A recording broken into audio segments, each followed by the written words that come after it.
There's a story about a man who spent years searching for a rare jewel.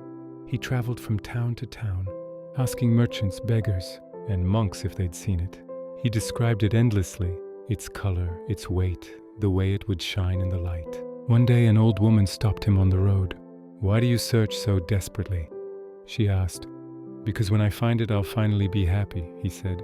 She looked at him for a long moment, then asked, "And what will you do once the happiness fades?" He had no answer. She smiled softly and walked away. He kept searching, but the question stayed with him. When we feel unhappy, we do what seems natural. We look for something to fix it, something to fill the gap, something to make us feel whole again. And the world offers endless options: pleasure, recognition, success, validation, attention. We chase them, believing that if we just get enough likes, enough praise, enough money, enough comfort, we'll finally feel okay. But we don't. We feel better for a moment, and then the emptiness returns, and we search again. Buddhism calls this tanha, thirst, craving, the endless reaching for what we think will complete us. It's not wrong to want things. It's human, but the problem isn't the wanting itself. It's the belief that satisfaction lives on the other side of getting. That if we just acquire the right thing, achieve the right status, receive the right recognition, we'll finally arrive at lasting peace. But peace doesn't work that way, because everything we chase is temporary. Think about pleasure. It feels good. A good meal, a beautiful moment, physical comfort. A distraction that numbs the pain for a while. But pleasure doesn't last. It peaks and then it fades. And when it fades, we need more. A stronger sensation. A bigger distraction. A newer thrill. We're not enjoying pleasure anymore. We're dependent on it. Not because it fulfills us, but because without it, we have to face what we've been avoiding. The quiet dissatisfaction we've been running from all along. Recognition works the same way. We post something and people respond. They like it, they comment, they validate us, and for a moment we feel seen, valued, enough, but the feeling doesn't hold. By the next day, the validation has evaporated, and we're back to wondering if we matter. So we post again, we perform again. We shape ourselves into what we think will be loved, admired, remembered. But we're not being seen, we're being consumed, and the applause we receive isn't nourishing us. It's just confirming that we need it to feel okay. Fame is the same pattern, magnified.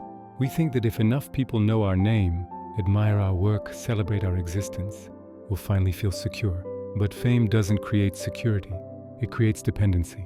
Dependency on attention, dependency on perception, dependency on a version of ourselves that we have to maintain, perform, protect at all costs, and beneath it all, the same question whispers. What happens when they stop watching? What happens when I'm no longer relevant? Who am I when the applause ends? The fear doesn't go away. It just gets louder. None of this means pleasure, recognition, or success are bad. They're not. They're part of life. But they can't give us what we're actually looking for, because what we're looking for isn't out there. It's not in the next achievement, the next compliment, the next distraction. It's here, in the part of us that exists before the craving begins, the part that doesn't need anything added to be whole. Buddhism teaches that suffering arises from attachment, not to things themselves, but to the belief that things will save us. We suffer because we think happiness is something we have to earn, acquire, or achieve. But happiness that depends on external conditions is fragile. It lasts as long as the conditions last. And conditions always change. The pleasure fades. The recognition stops. The fame shifts to someone else. And we're left exactly where we started, empty, searching, convinced that we just haven't found the right thing yet. But the right thing doesn't exist. Not because life is cruel, because we're looking in the wrong direction. Real peace, what Buddhism calls sukha, or deep well-being, doesn't come from adding more. It comes from releasing the belief that we're incomplete. It comes from seeing that the dissatisfaction we feel isn't a sign that something's missing. It's a sign that we're resisting what is. We're resisting our own presence. We're resisting the ordinariness of being alive without needing to be impressive, desired, or exceptional. And that resistance is exhausting. So we distract ourselves. We seek pleasure to avoid stillness.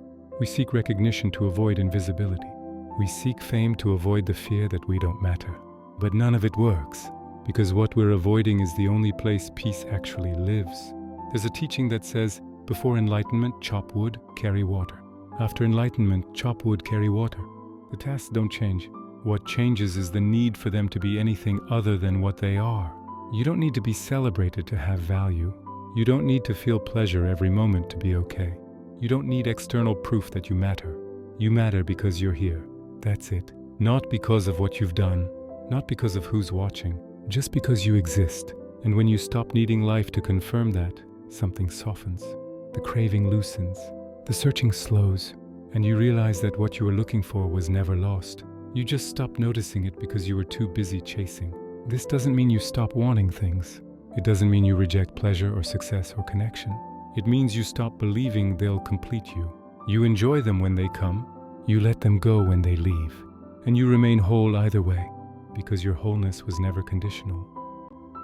So the next time you feel that pull, the urge to reach for something outside yourself to fix what's broken inside, pause just for a moment. Notice the craving. Notice the story it's telling. If I just get this, I'll be okay. And then ask yourself, what if I'm already okay? What if nothing needs to be added, achieved, or proven? What if peace isn't something I find at the end of the search, but something I return to when I stop searching? You don't have to believe it. Just notice and see what happens when you let the moment be enough.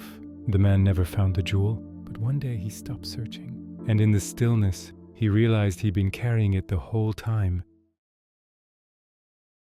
If you choose to follow this channel, it truly helps me keep creating and improving these reflections.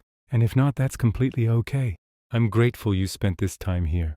I'll see you tomorrow in the next episode. Until then, I wish you a calm and peaceful day.